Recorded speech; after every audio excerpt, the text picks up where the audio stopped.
Negative എന്തെങ്കിലും ഉണ്ടെങ്കിൽ അത് ഞങ്ങൾ താങ്കൾ ഇതിനെ പോസിറ്റീവായിട്ടാണോ കാണുന്നത്? ഇപ്പോൾ ഒരു സന്ദേഹം ഇവിടെ പറഞ്ഞത് ശ്രീ സേനാപതി വേണുവാണ്.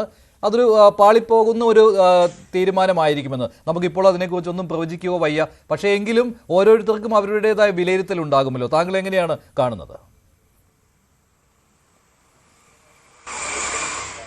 ഞാനിത് വളരെ പോസിറ്റീവായിട്ടാണ് കാണുന്നത്. കാരണം സാമ്പ്രദായിക രാഷ്ട്രീയത്തിൽ നിന്നുള്ള ഒരു ഡൈവേർഷൻ, കാലം ആവശ്യപ്പെടുന്ന ഒരു ഡൈവേർഷനാണ് ഇതെന്നാണ് എനിക്ക് തോന്നിയിട്ടുള്ളത്. കാരണം കേരളത്തിൽ രാഷ്ട്രീയം എന്ന് വെച്ചാൽ തൊഴിലാണ്. രാഷ്ട്രീയം ഒരിക്കലും തൊഴിലാവരുത്.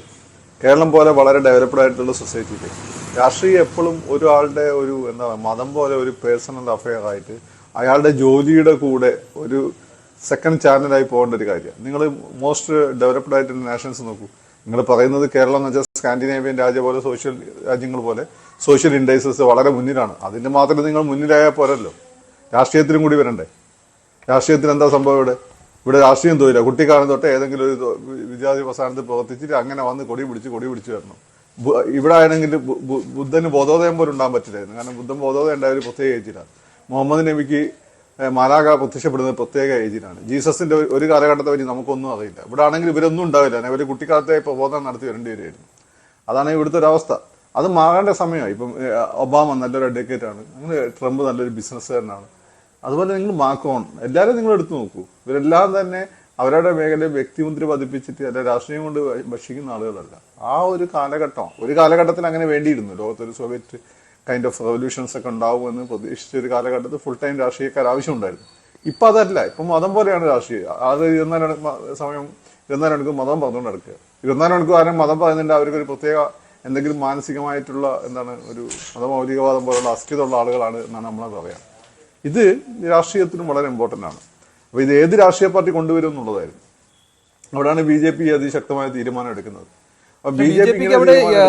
BJPക്ക് അങ്ങനെ ഒരു ഈ സാമ്പ്രദായികമായ ഒരു രീതിയിൽ നിന്ന് മാറ്റം കൊണ്ടുവരാൻ കഴിയുകയുള്ളൂ. കാരണം BJPക്ക് നഷ്ടപ്പെടുവാനൊന്നുമില്ല, പക്ഷെ നേടിയെടുക്കുവാൻ പലതുമുണ്ട്. അതുകൊണ്ടൊരു പരീക്ഷണം നടത്തുവാൻ BJPക്ക് മാത്രമേ കഴിയുകയുള്ളൂല്ലോ. അതുകൊണ്ടല്ലേ, അല്ലാതെ മറ്റു രണ്ട് മുന്നണികൾക്കും അങ്ങനെ ഒരു രീതിയിൽ ചിന്തിക്കേണ്ട ആവശ്യം വരില്ല. അത് മാത്രമല്ല, അവർക്ക് ഇത്രയും പരീക്ഷണം നടത്തിയാൽ അത് ചിലപ്പോൾ നേതാക്കന്മാർക്ക് സംസ്ഥാന നേതാക്കന്മാർക്ക് അത് പിടിച്ചില്ലെങ്കിൽ അത് പിന്നീട് പല ബുദ്ധിമുട്ടുകൾക്കും കാരണമാകും. അതുകൊണ്ടാണല്ലോ ഏറ്റവും കൂടുതൽ കോൺഗ്രസിന് അത് ബുദ്ധിമുട്ടുണ്ടായിക്കൊണ്ടിരിക്കുന്നത്. കോൺഗ്രസിൽ തന്നെ എതിരഭിപ്രായങ്ങൾ ഉണ്ട് എങ്കിൽ പോലും ഒരു നേതൃമാറ്റമൊക്കെ ചിന്തിക്കാൻ പോലും പറ്റാത്ത ഒരവസ്ഥയാണ്. പക്ഷെ BJPക്ക് അങ്ങനെയല്ല. അങ്ങനെ ഒരു സാഹചര്യം കൂടി ഉണ്ടല്ലോ അവിടെ.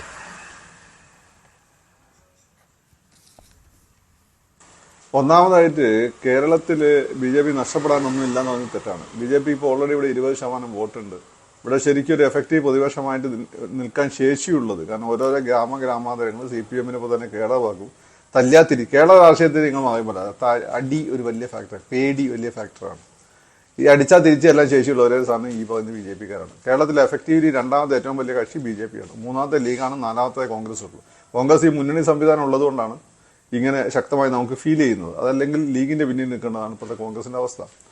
അപ്പം അതുകൊണ്ട് BJP നഷ്ടപ്പെടാനൊന്നും ഇല്ല എന്ന് പറഞ്ഞാൽ ശരിയൊന്നുമല്ല. അവർക്ക് 20% വോട്ടുണ്ട്. അത് വലിയ വോട്ടാണ്. അവർ ഏറ്റവും പ്രോമിസിംഗ് ആയി വരുന്ന ഒരു സന്ദർഭത്തിലാണ് അവരിങ്ങനെ മാറ്റം കൊണ്ടുവന്നിരിക്കുന്നത്. ഇങ്ങനെ നിങ്ങൾ ഈ പറയുന്ന പോലെ പുതിയ കുറച്ച് വ്യത്യസ്തമായ ഭാവുകത്തുള്ള ആളുകൾ രാഷ്ട്രീയത്തിലേക്ക് ആദ്യം കൊണ്ടുവന്നത് കോൺഗ്രസ് ആണ്. For example KP Unnikrishnan, Shashi Tharoor, ഇവരൊക്കെ തന്നെ ഡൽഹിയിൽ നേരെ ഇറക്കിയതാണ് ഇവരുടെ കഴിവ് കണ്ടിട്ട്. പക്ഷെ ഇവർ രണ്ടുപേരും പിന്നെ കോൺഗ്രസിന് ഭാരമായി എന്നുള്ള വേറെ കാര്യം. അപ്പം KP ഉണ്ണികൃഷ്ണൻ ഇന്ദിരാഗാന്ധിയുടെ സമയത്ത് തന്നെ ഭാരമായി. ശശി തരൂരാണെങ്കിൽ ഏത് സമയവും എപ്പോഴും ഭാരമാവുന്ന കോൺഗ്രസിന്റെ ഭാരമാണ് ശശി തരൂർ.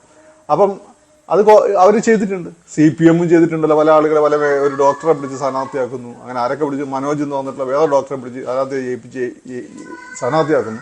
ഇത് സംഘടനാ രംഗത്ത് കൊണ്ടുവന്നതിൻ്റെ വ്യത്യാസം മാത്രമേ ഉള്ളൂ. സംഘടനാ രംഗം പാർലമെന്റ് രാഷ്ട്രീയം അത്രയും വ്യത്യാസമൊന്നുമല്ല. സത്യത്തിൽ സംഘടനാ രംഗത്തെക്കാളും കഴിഞ്ഞ 30 വർഷം നമ്മൾ നോക്കിയ പാർലമെന്ററി രാഷ്ട്രീയത്തിലുള്ള ആളുകളെയാണ് നമ്മൾ കൂടുതൽ ശ്രദ്ധിച്ചത്. നിങ്ങൾ ചർച്ചയ്ക്ക് വിളിക്കുന്നതന്നെ ആരാണ്? അധികവും ഗ്ലാമറുള്ള ഈ പാർലമെന്ററി രംഗത്തുള്ള ആളുകളെയാണ് പൊതുവേ നിങ്ങൾ പ്രിഫർ ചെയ്യുന്നത്. എണ്ണെടുത്ത് നോക്കിയോ? അപ്പം അതിൽ കാര്യമില്ല. രണ്ടാമത്തെ കാര്യം അടുത്ത കാര്യം എന്ന് വെച്ചാൽ BJPയെ സംബന്ധിച്ചിടത്തോളം അവർ മുമ്പ് കുമ്മന രാജശേഖരനെ കൊണ്ടുവന്നപ്പോൾ ആളുകൾ ഈ സംഘത്തിനെ പറ്റി ധാരണ ഇല്ലാത്ത ആളുകൾ പറഞ്ഞു ഇതെന്ത് BJP മെമ്പർഷിപ്പും പോലും ഇല്ലാത്ത ഒരാൾ വന്നു. സംഘം തന്നെയാണ് BJP. അല്ലെങ്കിൽ സംഘത്തിന്റെ ചെറിയൊരു ഘടകം മാത്രമാണ് BJP. വലിയ ഘടകം പോലും അല്ല. അവർ ഹിന്ദു പരിഷത്ത് പോലുള്ള ഇതിലും വലിയ ഘടകങ്ങളുണ്ട്. ചെറിയൊരു ഘടകമാണ് BJP. ആ സംഘപ്രവർത്തകൻ തന്നെയാണ് BJP സെക്രട്ടറി ആവുക, അന്ന് പ്രസിഡന്റ് ആവുക. അതിലൊരു പ്രോബ്ലവും ഇല്ല. പക്ഷെ ഇവിടെയുള്ള മണ്ടന്മാർക്ക് മനസ്സിലായില്ലേ? പക്ഷെ ഇപ്പൊ അത് മനസ്സിലായിരുന്നു.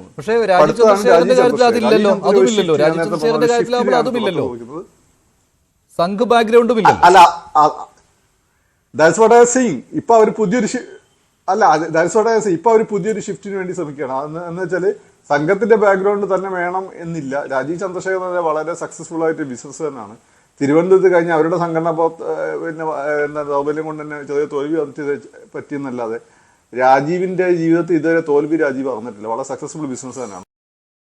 ഒരു ഇന്ത്യൻ എയർഫോഴ്സ് പൈലറ്റ് ആയിരുന്നു. അങ്ങനെ ദേശീയതയുമായി ചേർന്ന് നിൽക്കുന്ന അദ്ദേഹം ഒരു പൈലറ്റാൻ ആഗ്രഹിച്ച ഒരാളാണ്. അമേരിക്കയിൽ നല്ല രീതിയിൽ ജോലി ചെയ്യുമ്പോൾ അത് മാറ്റി ഇവിടുത്തെ ഒരു IT റവല്യൂഷൻ കൊണ്ടുവരാൻ വേണ്ടി ഇവിടെ വന്ന ആളാണ്. ആ IT റവല്യൂഷൻ കൊണ്ടുവരാൻ വേണ്ടി BPL കമ്പനി തുടങ്ങിയ പോയ സമയത്ത് സുഗ്രാം അഴിമതി പണം ചോദിച്ചതിന്റെ പുറത്താണ് അദ്ദേഹം രാഷ്ട്രീയത്തെ പറ്റി ചിന്തിച്ചു തുടങ്ങിയത്. അവിടെ നിന്നൊട്ടാണ് അദ്ദേഹത്തിലെ രാഷ്ട്രീയക്കാരുണ്ടാകുന്നത്. എന്നുവെച്ചാൽ സ്വദേശിലെ ഷാരൂഖ് ഖാനെ പോലെ ഇവിടെ ഒരു മാറ്റം വേണം എന്നുള്ള ഫീലിലാണ്. അന്ന് നേരെ BJP പോയത്. ദേശീയവാദിയാണ്, BJPക്കാരാണ് തീവ്ര ദേശീയവാദം ഏറ്റവും കൂടുതൽ മുന്നോട്ട് വെക്കുന്നത്. അങ്ങനെ ഒരു ബന്ധം അവരുമായിട്ടുണ്ട്. അപ്പൊ ഏതെങ്കിലും രാഷ്ട്രീയത്തിൽ വേണമെന്നില്ല, BJPയുടെ ദേശീയവാദം എന്നുള്ള അജണ്ടയായിട്ട് ഒത്തുപോകുന്ന ആളാണ്. വളരെ സക്സസ്ഫുൾ ആയിട്ടുള്ള ബിസിനസ്സുകാരനാണ്. അപ്പോൾ ഇത്തരം സക്സസ്ഫുൾ ആയ ബിസിനസ്സുകാരുണ്ടായ മാത്രമേ രാജ്യം പുരോഗമിക്കുള്ളൂ. സോഷ്യലിസ്റ്റ് രാജ്യം നല്ലല്ലോ നശിച്ചു പോകാൻ. അപ്പം അമേരിക്ക നിങ്ങൾ നോക്കൂ, അവിടെയുള്ള ഫോർഡ് അതുപോലെ തന്നെ ഇങ്ങനെയുള്ള വലിയ വലിയ സക്സസ്ഫുൾ ആയ ബിസിനസ്സുകാരാണ് ആ രാജ്യത്തെ മുന്നോട്ട് നയിക്കുന്നത്. അതുപോലെ തന്നെ ഇന്ത്യയും പോകണം എന്നുള്ള BJPയുടെ പെർസ്പെക്റ്റീവ്. അപ്പൊ അങ്ങനെ ഗ്ലോബൽ ആയിട്ടുള്ള റീച്ചുള്ള വിഷ്ണതയായിട്ടുള്ള ഒരാളെ അവർ ലീഡർഷിപ്പിലേക്ക് കൊണ്ടുവരുന്നു. വളരെ സ്വാഗതാർഹമായ ഒരു മാറ്റമാണ്. ഇവിടെ കുറെ ആളുകളുണ്ട്. ഈ പറഞ്ഞ പണ്ട് അവര് എന്താണ് ഈ താടിമുടി നീട്ടി ഒരു തോള് സഞ്ചി തൂക്കിട. ഇപ്പൊ അത് മാറ്റി ടീഷർട്ട് ഇട്ടിട്ട് പിന്നെ ആപ്പിളിന്റെ ഫോണും കുത്തിയിട്ട് ലോകത്തുള്ള സകല ആളുകളെയും കുറ്റം പറഞ്ഞു. ഞങ്ങൾ മതി, ഞങ്ങൾക്ക് മാത്രമേ കാര്യങ്ങൾ അറിയുള്ള തെറ്റിദ്ധാരണയുണ്ട്. ഇവരൊക്കെ രാജീവ് ചന്ദ്രശേഖരന് മുന്നിൽ പോയി ഡിബേറ്റ് നിന്നാൽ നിൽക്കുമോ? രാജീവ് ചന്ദ്രശേഖരന് മലയാളം അറിയണ്ടാവില്ല. ഇപ്പൊ മലയാളം അറിയേണ്ട ആവശ്യമില്ല. ഇംഗ്ലീഷാണ്. ഇംഗ്ലീഷ് ഗ്ലോബൽ ഭാഷയാണ്. അത് അദ്ദേഹത്തെ നന്നായിട്ട് അറിയാം. ഹിന്ദി നന്നായിട്ട് അറിയാം. ഇങ്ങനെയുള്ള ആൾക്ക് കാര്യങ്ങൾ പറഞ്ഞ് സാധിപ്പിച്ച് ഒരു സംസ്ഥാനത്തിനെ മുന്നോട്ട് കൊണ്ടുപോകാൻ പറ്റുള്ളൂ. ഈ പറഞ്ഞ മോഡല് സ്വാഭാവികമായിട്ടും മറ്റു രാഷ്ട്രീയ പാർട്ടികൾ ഇവിടെ അഡോപ്റ്റ് ചെയ്യേണ്ടതായിട്ട് വരും. എന്തൊക്കെ പറഞ്ഞത്. ശരി, ശ്രീ സേനാപതി വേണു, അതിനുള്ള